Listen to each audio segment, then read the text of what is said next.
नहीं तो कई भाई बहने बोलते जब योग में बैठते हमें परमधाम दिखाई नहीं पड़ता, बाबा भी दिखाई नहीं पड़ता, इसीलिए बुद्धि वहां से निकल आते। क्यों नहीं दिखाई पड़ता? आईने के सामने जाओ और आईने को बहुत कचरा लगा हुआ है, धूल लगी है, क्या आपकी प्रतिमा स्पष्ट आएगी उसके अंदर?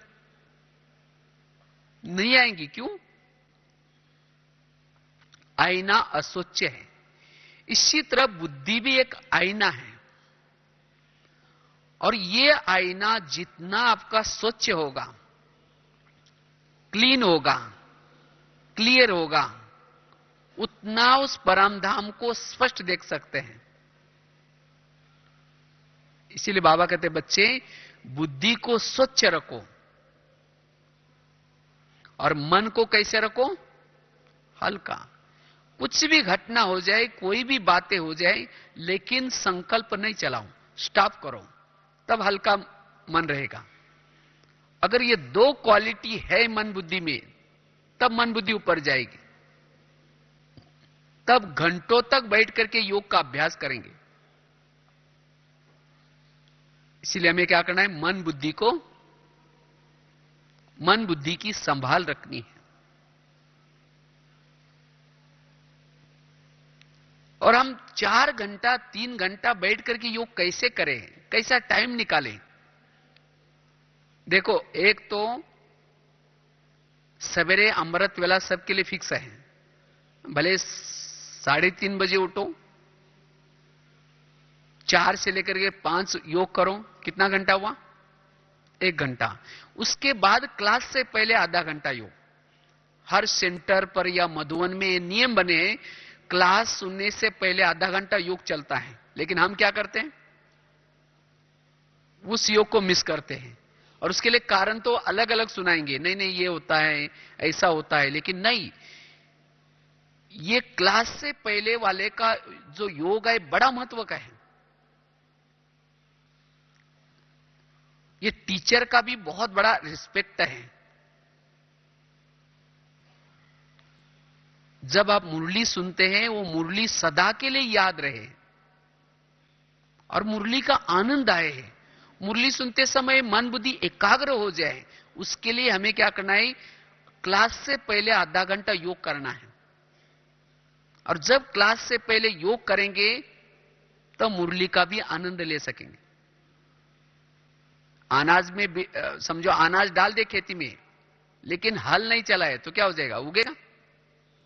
नहीं उगेगा।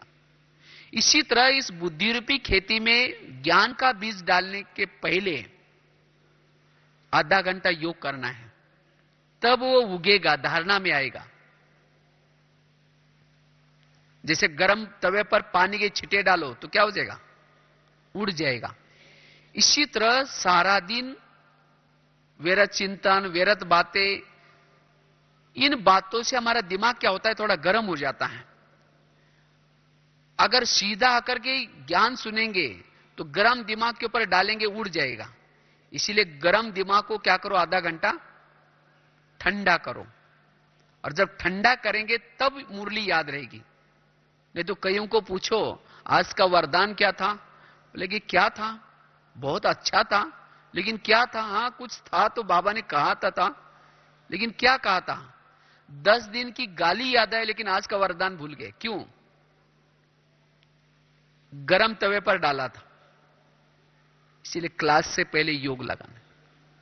तो कितना घंटा हुआ? 1.5 घंटा। उसके बाद रात को सोने से पहले आधा घंटा थोड़ा सा योग करके फिर सोना है। क्यों? अमृत वेले का फाउंडेशन है सोने की पहली की बेला।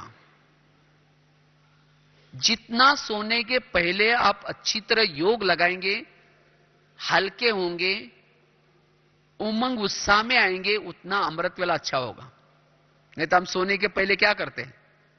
थक के आते हैं और बाबा को कहेंगे बाबा आज बहुत थक गए, घर में बहुत मेहमान आए थे, आज दिन भर में रेस्ट भी नहीं किया, पता नहीं मेरे अमृत वेला नींद खुलेगी या नहीं खुलेंगे, बाबा प्लीज आप जगह देना। ऐसे विचारों में सो जाते हैं। और सवेरे उठेंगे, देखेंगे घड़ी में 4 को 5 मिनट कम है, सोचेंगे और थोड़ा 5 मिनट सो जाएंगे, क्योंकि कल दोपहर को रेस्ट नहीं की थी, कल दोपहर को बहुत बिजी थे, तो 5 मिनट के लिए जाएंगे, 5 बजे का पता भी नहीं चलेगा। तो ये क्यों हो गया? सोने के पहले हमने फाउंडेशन नहीं बनाया। इसीलिए अगर अमृतवेला सफल बनाना चाहते हैं तो सोने के पहले हमें थोड़ी सी क्या करना है, योग की मेहनत करनी है। आधा घंटा सारा कारोबार समेट करके इस शरीर रूपी गाड़ी को अपने बेड रूपी गैरेज में रख करके सोने के लिए अपने घर में जाना है, कॉन्शियस से, मन बुद्धि से, ताकि यहां की बातों का प्रभाव सवेरे नहीं पड़ेगा। तो कितना घंटा हुआ? 2 घंटा। उसके बाद सारा दिन के ट्रैफिक कंट्रोल। चलो आप कहेंगे यहां तो मधुबन में तो हमेशा गीत बजाया जाता है, हमारे घर में तो गीत है ही नहीं, उस समय क्या करें? चलो अभी भी ट्रैफिक कंट्रोल है, चलो 2 मिनट बाबा की याद में। तो उसके लिए ट्रैफिक कंट्रोल का, अगर आपके घर में मतलब गीत नहीं बजता तो भी आप हर कर्म के बाद, कोई कर्म आप कहीं बाहर जाते हैं थोड़ा सा योग लगा करके जाए, या कहीं बाहर से आते हैं थोड़ा योग लगा करके फिर अपना कारोबार शुरू करें। इसलिए बीच बीच में हमें क्या करना है, थोड़ा थोड़ा योग करना है। वो भी आपका 1 घंटा आधा घंटा हो जाएगा। तो कितना हो गया? हाँ, उसके बाद शाम को नुमा शाम का योग, मधुबन के दिनचर्या अनुसार शाम को 6:30 से 7:30 योग का बहुत अच्छा टाइम रहता है। अमृत वेले से भी अच्छा टाइम है ये।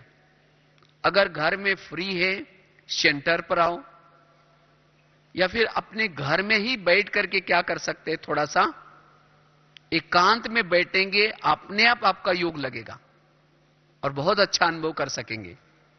तो वो भी आपको आधा पौन घंटा, तो कितना घंटा हो गया? 3 साढ़े 3 घंटा इजीली निकल सकता है टाइम। इसके लिए हमने बोला कि 2 बजे उठो, दोपहर को सो ही नहीं। अगर जो बाबा ने हमें नियम बना करके दिए बैठक योग, उस योग को हमें जरूर करना है। इसीलिए हमें बैठक योग को जरूर महत्व देना है। संगठन के योग में महत्व देना है। अगर लकड़ियां जल रही, एक गीली लकड़ी भी डालो तो क्या हो जाएगा? वो भी जलना शुरू हो जाएंगी। इसीलिए हमें क्या करना है, 3-4 घंटे का अपना बैठक योग बनाना है। और जिसका बैठक योग 3-4 घंटा है, उसका कर्म में 3-4 घंटा होगा। और जो आज बाबा ने कहा 8 घंटा ये सर्विस करो, भविष्य शरीर निर्वाह की हो सकती। इस तरह से हमें योग को क्या करना है, थोड़ा सा महत्व देना है। और योग में अलर्ट होकर के बैठना। बाबा ने तो कहा जब बाबा को याद करते हैं तो नींद फिटनी चाहिए। नहीं तो कई तो क्या करते, योग में बैठेंगे, योग करते करते झुटका लगाते रहेंगे। सामने बाबा को बुलाया, सामने बाबा बैठा, ये भी भूल गए। अगर कोई बड़े व्यक्ति को बुला करके सामने बिठाओ और उसके सामने नींद करो, उसको अच्छा लगेगा? अरे कहेंगे आप क्या कर रही है? इसीलिए बाबा कहते बच्चे अलर्ट होकर के बैठो कि सामने कौन बैठा है। प्राप्तियों को याद करो, क्या प्राप्तियां करा रहे हैं। अगर किसी के चेहरे पर मेकअप हो रहा है, वो नींद करे, यहां का मेकअप यहां पहुंच जाएगा फिर। इसीलिए हमें योग में नींद नहीं करनी है, अच्छी तरह योग करना है। और क्यों आती है नींद? क्योंकि बाबा सामने कौन बैठा है और उसका महत्व क्या है, योग से प्राप्ति क्या है, उसको भूल जाते। बाकी शॉर्ट में 5-7 मिनट में पूरा करेंगे। तो योग तो हम करना चाहते हैं, लेकिन उसके लिए धारणा, अगर वो धारणा ही नहीं होगी तो आपका योग नहीं लगेगा। आज कई भाई बहने सोचते कि मेरी मन बुद्धि ज्यादा समय टिकती ही नहीं वहां।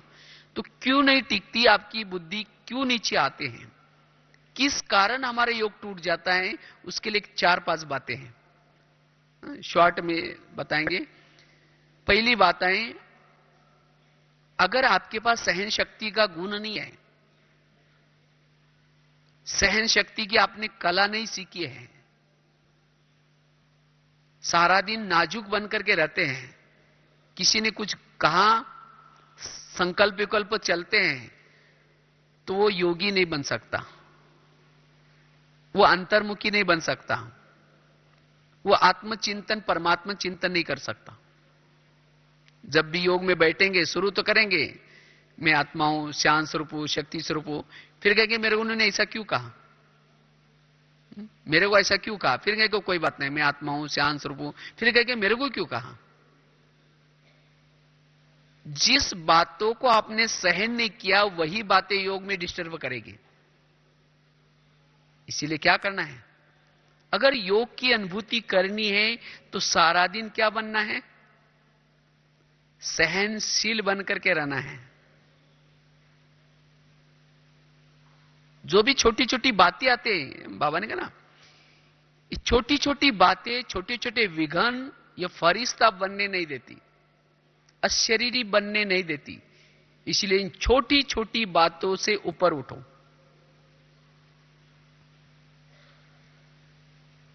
इसीलिए सहनशील बनना है।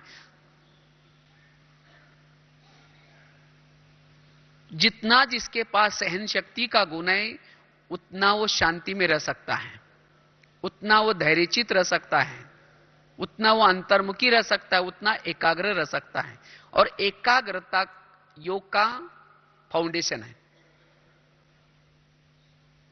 इसीलिए सहन शक्ति का गुण, इसका तो बहुत विस्तार है लेकिन आपको शॉर्ट में बताया बस।